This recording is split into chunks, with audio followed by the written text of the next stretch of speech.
We have three amazing panelists, one from the world of enterprise video, one who basically has been in the streaming space since as long as I have, since the late 90s, writes, is an author, is an expert, is a trainer, and is an amazing guest.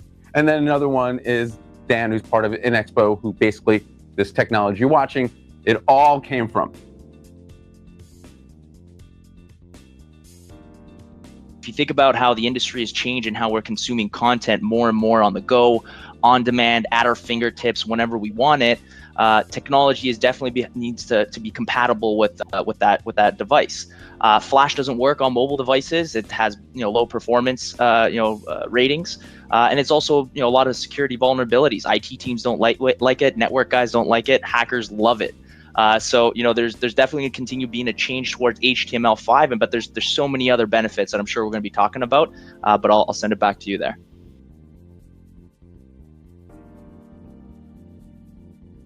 I'm probably the least technology savvy person on this panel here, even including yourself, Ben, and yet I'm able to deliver presentations on my own to our entire employee base without asking an engineer or a producer to help me do something like this nature we're doing today, right?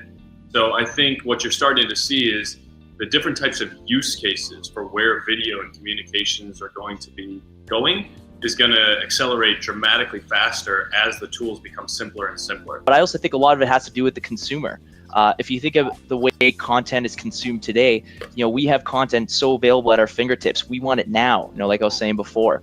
And giving users that ability to produce content easily, to do integrations with video, to make cooler town halls of their CEO is definitely what's kind of driving the market towards software-based, video editing and video switching.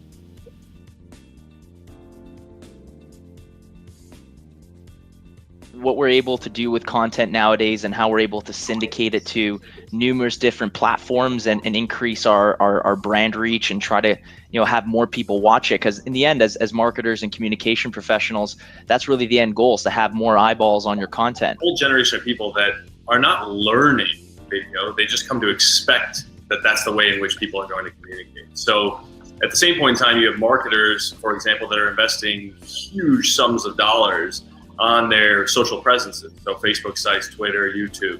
So that's where the audience already is. I think it's important that we don't try and build something and hope they come. I think we need to go to where they already are. We started talking about the new tools for video production, and I think that's a pretty major reason why you're starting to see a lot of corporations start to implement enterprise YouTube products, because video is so easy to produce, much more than it was 5 or 6 years ago. It is expected to be consumed, and it's a great way to share knowledge. People are leaving. You want to be able to preserve that knowledge. So I think enterprise YouTubes are one of the key technology movements that I'm starting to see a lot of interest in, over the last 3 or 4 years. Bottom line is, you got to go out there and create content. You got to go out there and share the content. You got to stream. You got to bring that content to where your audience is.